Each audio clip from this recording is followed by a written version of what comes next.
Are you somebody who's struggling to feel like you sabotage something that might have actually been good for you in a relationship? Maybe you have an ex who was really healthy and you feel like that was the one that got away. Maybe you see that when people get close to you and start actually expressing healthy behaviors, you suddenly feel bored out of the blue and want to push them as far away as possible. Well, if these are some things that you are relating to, it is possible that you are a fearful avoidant attachment style. And not just that, but that as a fearful avoidant attachment style, you may be sabotaging healthy relationships. So, in today's video, I'm going to take you through what this all means, why this may be happening. And at the end, I'm actually going to screen share an exercise that we can do together here so that you can start getting clear about why you do this and have a really healthy and productive set of action steps to help you facilitate massive change very quickly.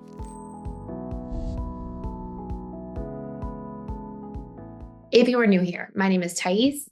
I'm the founder of the Personal Development School. I ran a busy client practice for over 10 years and have run another business here through the Personal Development School, working with clients in a very workshop, seminar kind of style format, creating online courses for the last 5 years since.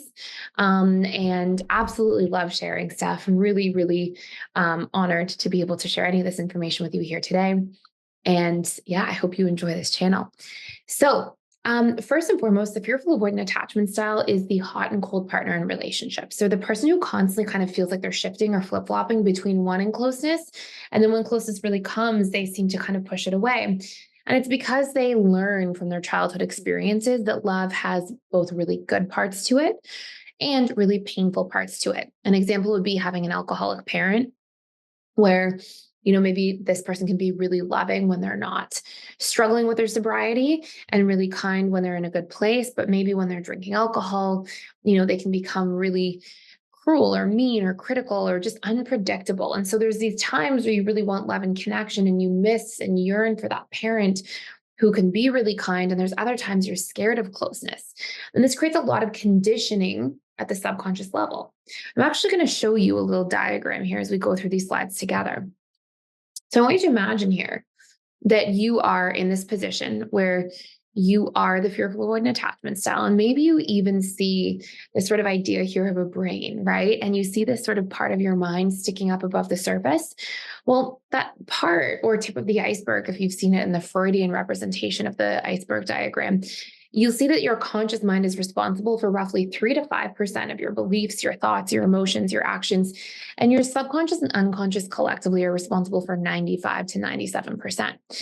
And your conscious mind can't outwill your subconscious mind. In other words, all these programs that you've acquired at that 95 to 97% of your mind, all of those programs that you've acquired there, you can't outwill them. This is why you have the experience maybe of going, I want to make more money. I want to make more money. And then you don't ever try to generate a second stream of income. Or you say, oh my gosh, I really want to just get this project done and over with. And yet you keep procrastinating. Or you say, I'm going to kick my chocolate eating habit January 1st for the new year.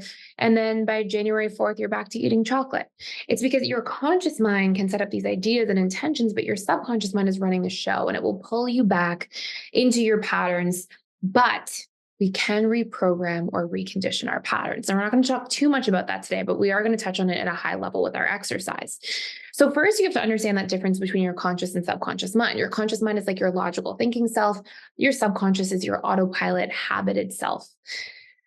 Now, growing up, part of how your subconscious comfort zone or subconscious set of patterns or programs is often acquired is through whatever you're repeatedly exposed to in your environment.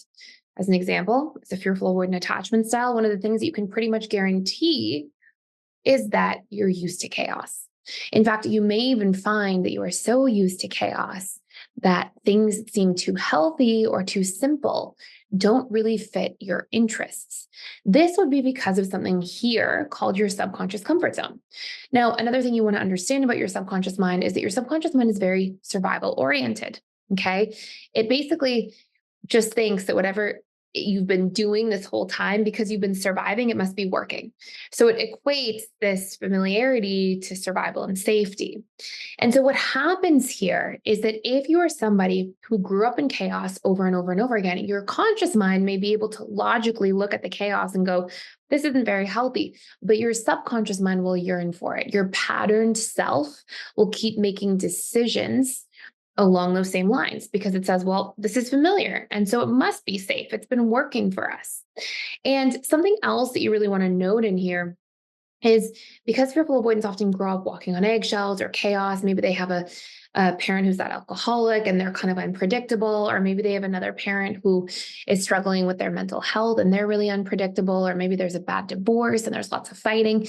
If you grow up in an environment where you're constantly walking on eggshells, you're more likely to be in sympathetic nervous system more frequently, which is like your fight, flight, freeze, and fawn mode. Okay. So fight and flight are pretty obvious. Freeze is pretty obvious. Fawn is like chronic people pleasing. So you probably are in this state of like reactivity all the time. As long as you're used to that, you're more likely to stay there rather than in parasympathetic, which is rest and digest mode. In other words, if you grow up in chaos, you are going to be used to chaos and you're going to sabotage anything that's not chaos, okay, to put it very simply. And it's because of the way that our nervous system is used to functioning.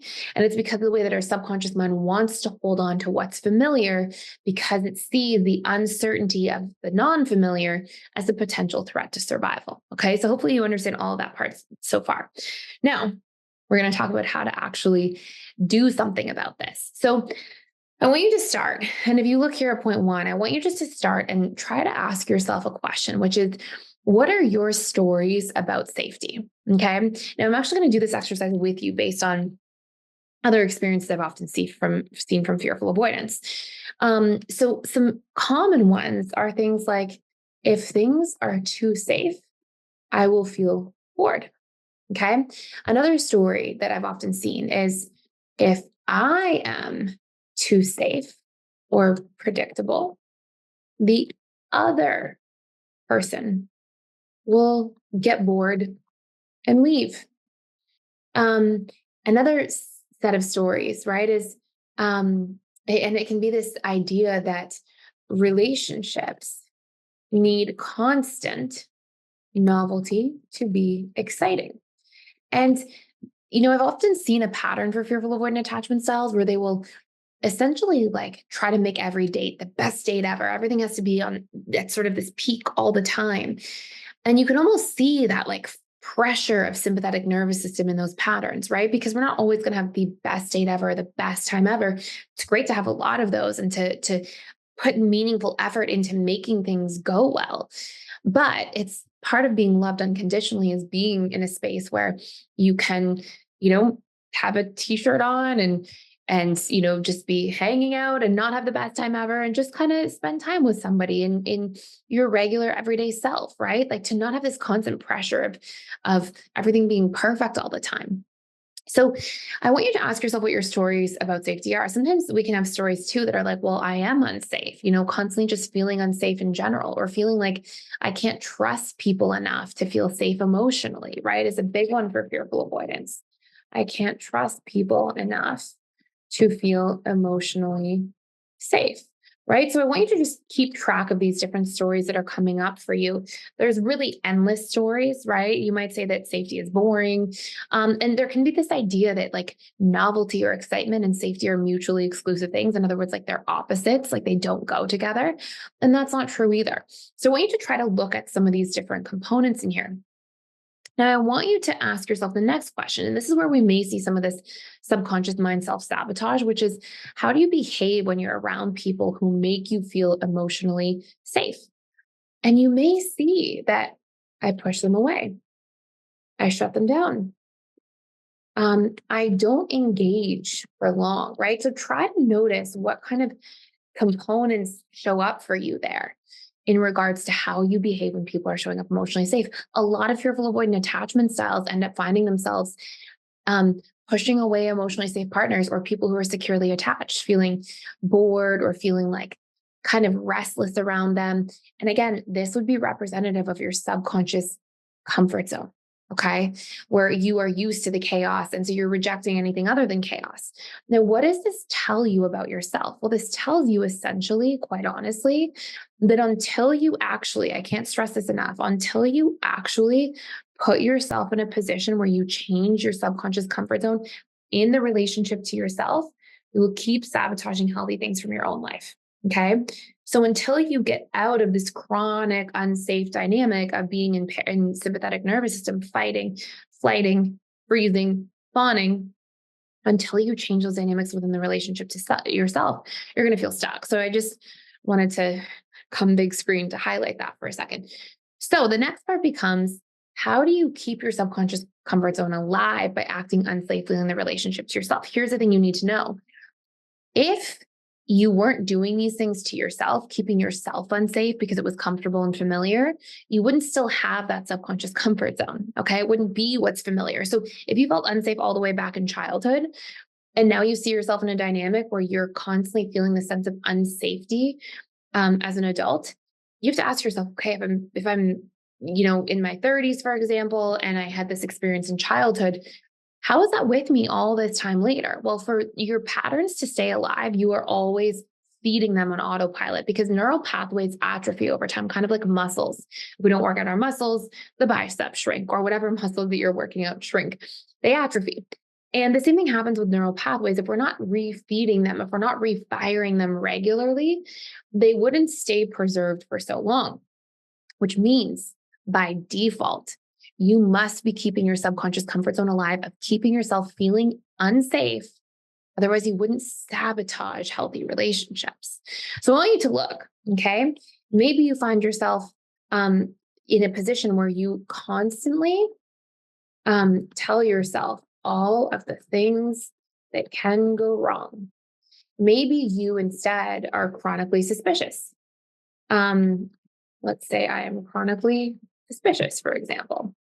Maybe you find in here, and suspicion would like sort of feed this like feeling of unsafety.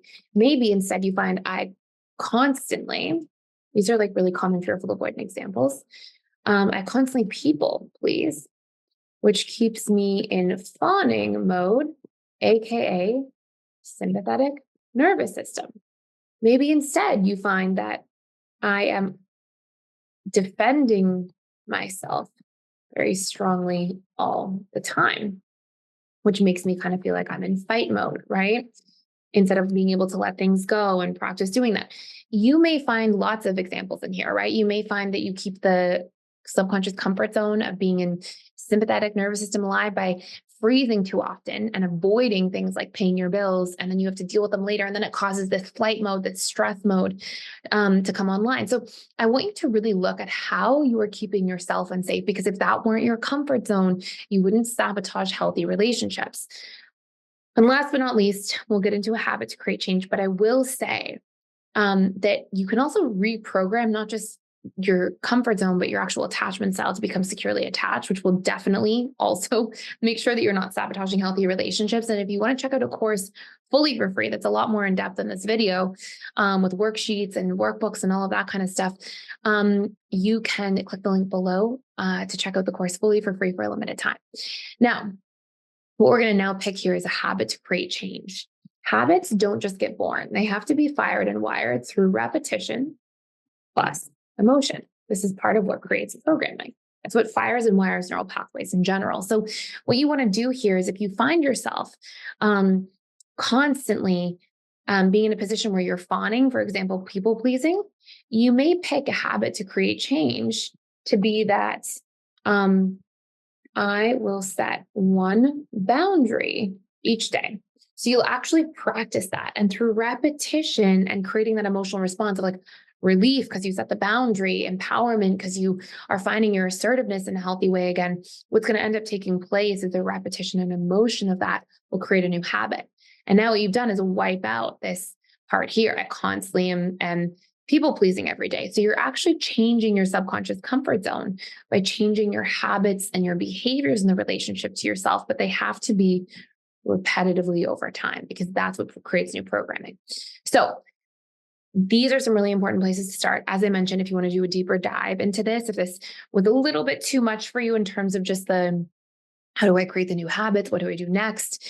This is meant to be like a short but sweet video to give you some initial insight. But again, you can check out that course fully for free about reprogramming fearful avoidant attachment style. It covers all of these different dynamics so you can change your comfort zone to be securely attached.